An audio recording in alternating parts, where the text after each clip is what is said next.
नमस्कार विद्यार्थी मित्र मैत्रिणींनो, परिवर्तन कॉम्पिटिटिव्ह फोरमच्या या ऑनलाईन प्लॅटफॉर्मवर मी इंद्रजित यादव आपल्या सगळ्यांचं स्वागत करतो। विद्यार्थी मित्र मैत्रिणींनो, आपण करंट अफेअर्सची तयारी करतोय आणि त्यामध्ये वेगवेगळे महत्त्वाचे मुद्दे आपण करंट अफेअर्सचे डिस्कस करतोय।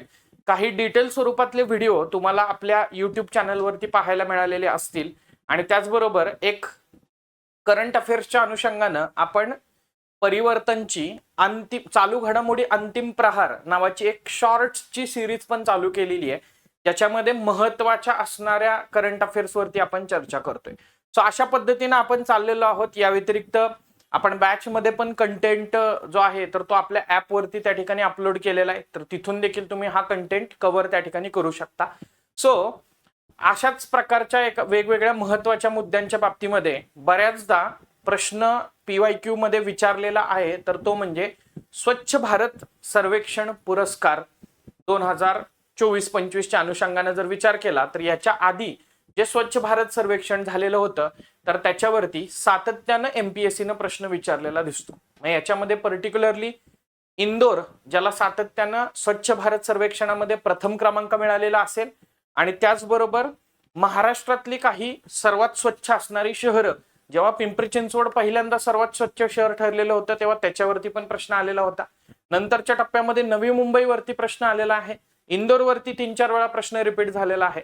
तर हाच एक PYQ चा धागा धरून आजच्या या व्हिडिओमध्ये आपण चर्चा करणार आहोत स्वच्छ भारतचं स्वच्छ सर्वेक्षण 2024-25।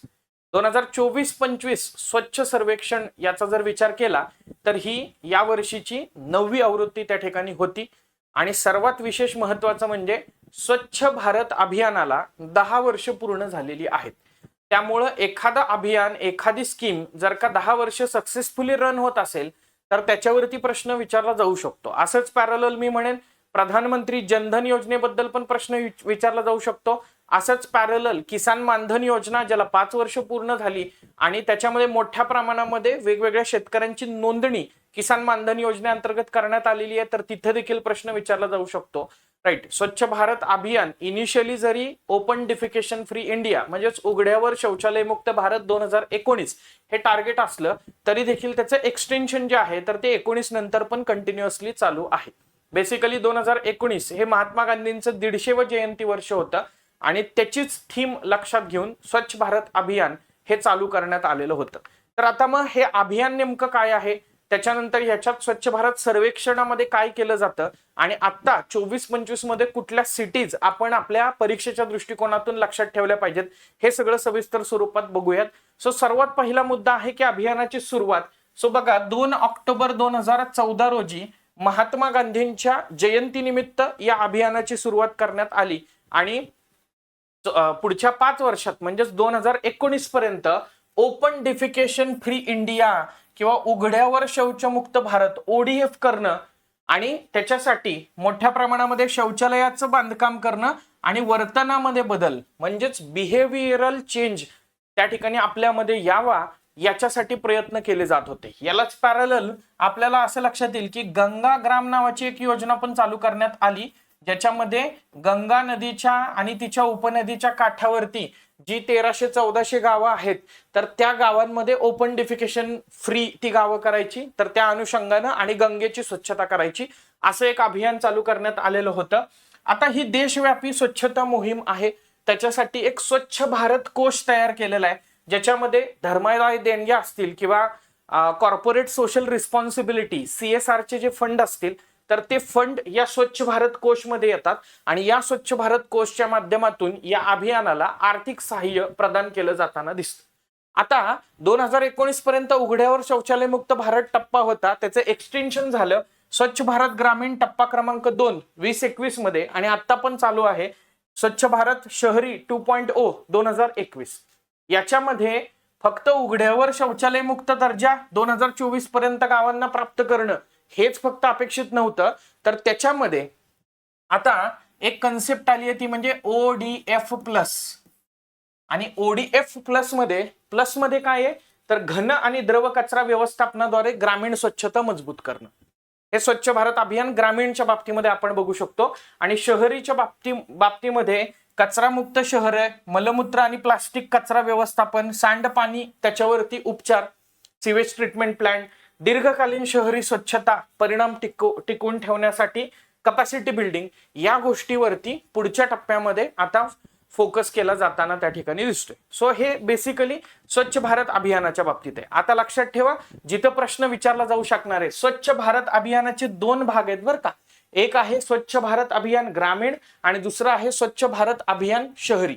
जसं आपण प्रधानमंत्री आवास योजनेचे 2 कंपोनंट बघतो की प्रधानमंत्री आवास योजना ग्रामीण आणि प्रधानमंत्री आवास योजना शहरी, तर त्याप्रमाणे इथं दिसेल.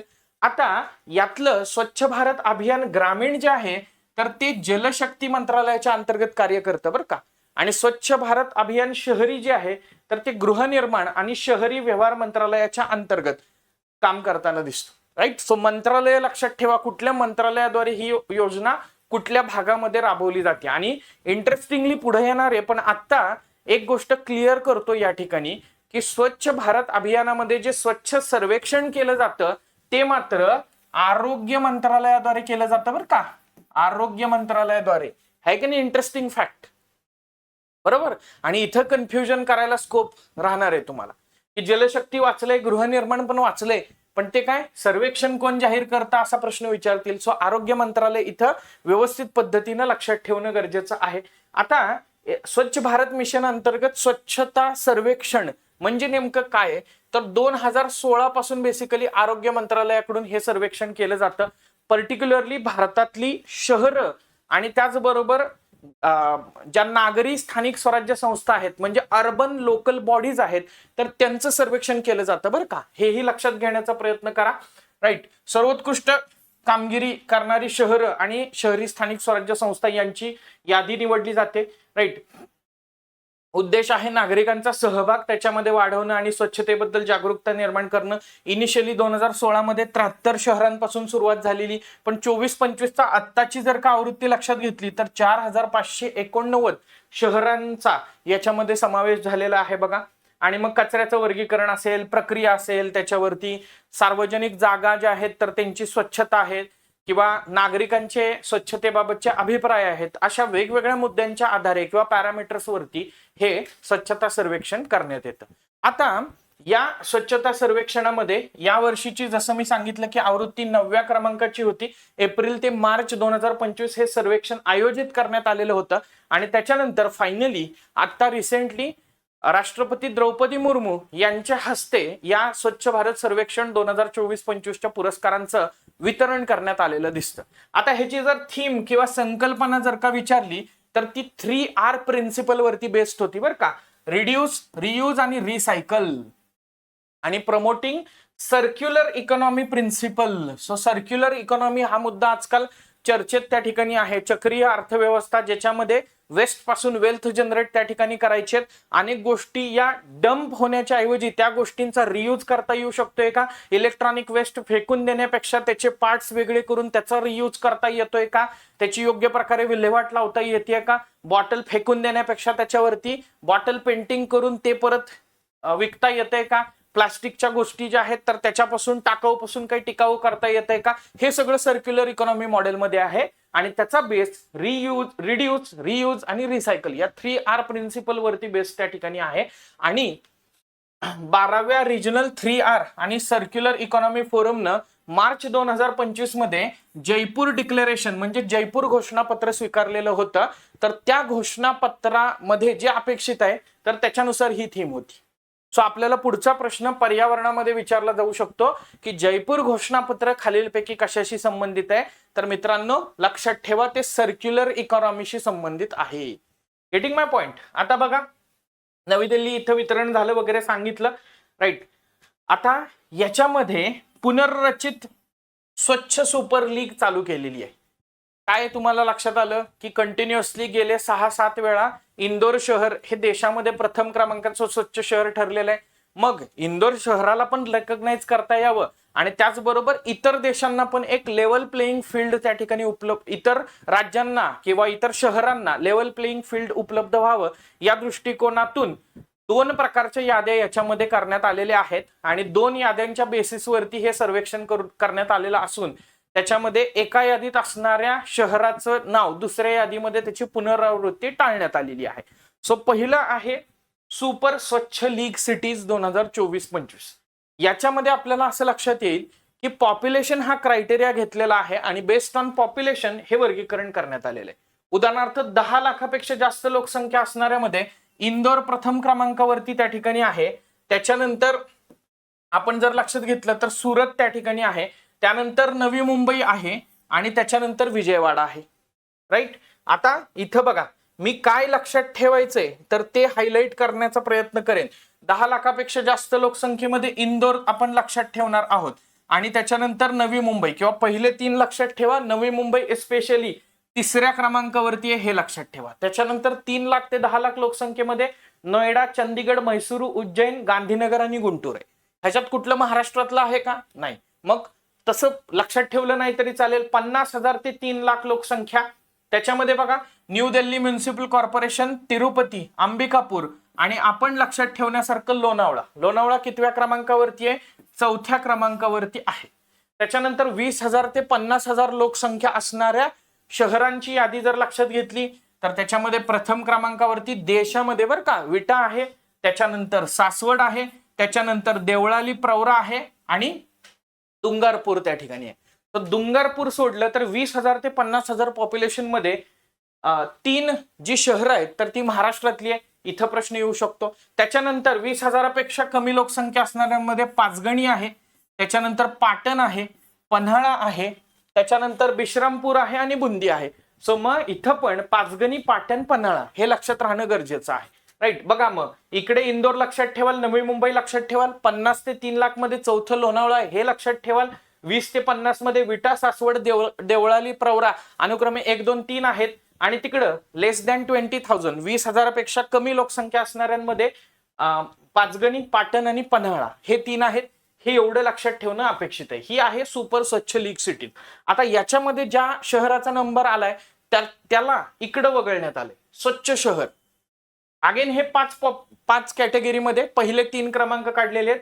मोर दॅन 10 लाख मध्ये सर्वात स्वच्छ शहर अहमदाबाद आहे, त्यानंतर भोपाळ आहे, त्यानंतर लखनौ आहे. 3 लाख ते 10 लाख लोकसंख्येचा विचार केला तर मीरा भाईंदर हे पहिल्या क्रमांकावर आहे, त्यानंतर बिलासपूर आहे, त्याच्यानंतर जमशेदपूर आहे. 50,000 ते 3 लाख जर का विचार केला तर त्याच्यामध्ये बघा देवास पहिला आहे, कराड दुसरा आहे आणि कर्नाल तिसरं आहे. इथं कराड शहर आहे आपलं महाराष्ट्रातलं, हे लक्षात ठेवायचंय. 20,000 ते 50,000 पणजी, अस्का आणि कुम्हारी आणि लेस दॅन 20,000 मध्ये बिल्हा, चिकिटी आणि शहागंज अशी शहरं त्या ठिकाणी आहेत. सो इथलं मला असं वाटतंय की अहमदाबाद, भोपाळ, लखनौ तिन्ही आपण लक्षात ठेवणार आहोत आणि मीरा भाईंदर आणि कराड हे पर्टिक्युलरली लक्षात ठेवणं अपेक्षित आहे. आता यात काही विशेष पुरस्कार स्वच्छ भारत सर्वेक्षणामध्ये प्रदान करण्यात आले तर ते विशेष पुरस्कार पण महत्वाचे आहेत. उदाहरणार्थ स्वच्छ महाकुंभ 2025चा विशेष पुरस्कार प्रयागराजला देण्यात आला. महाकुंभच्या दरम्यान जे कचरा व्यवस्थापन त्यांनी केलं त्यासाठी सर्वात स्वच्छ गंगा शहर हे पण प्रयागराज आहे. त्याचबरोबर सफाई कर्मचाऱ्यांची सुरक्षितता आणि प्रतिष्ठा सुनिश्चित करण्यासाठी विशाखापट्टणम, जबलपूर आणि गोरखपूर यांना सन्मानित करण्यात आले. जर कुठलं कॅन्टोन्मेंट बोर्ड सर्वात स्वच्छ आहे असा प्रश्न आला तर सिकंदराबाद छावणी सर्वात स्वच्छ आहे. राज्यांची आश्वासक स्वच्छ शहरं याच्यामध्ये उल्लेखनीय प्रगतीसाठी नंबर काढण्यात आले. त्यामध्ये महाराष्ट्रातल्या पिंपरी चिंचवड या शहराचा समावेश जो आहे तर तो करण्यात आलेला त्या ठिकाणी दिसेल. सो हे विशेष पुरस्कार या अनुषंगाने प्रदान करण्यात आलेले होते. इन जनरल ही होती महाराष्ट्रातल्या त्याचबरोबर भारतातल्या स्वच्छ शहरांची आणि स्वच्छता लीग जी चालू करण्यात आलेली आहे तर त्याची यादी. सो नीट लक्षात ठेवा, यातलं जे काही लक्षात ठेवायला सांगितलंय ते त्याच्यावरती निश्चितपणे आगामी कंबाईन आणि त्याचबरोबर राज्यसेवा पूर्व असेल किंवा मुख्य असेल याच्यामध्ये प्रश्न विचारला जाऊ शकतो. सरते शेवटी अशाच प्रकारच्या इंटरेस्टिंग कॉन्टेंटसह भेटूयात आपल्या परिवर्तन कॉम्पिटिटिव्ह फोरमच्या प्लॅटफॉर्मवरती. तोपर्यंत धन्यवाद, जय हिंद आणि बाय बाय.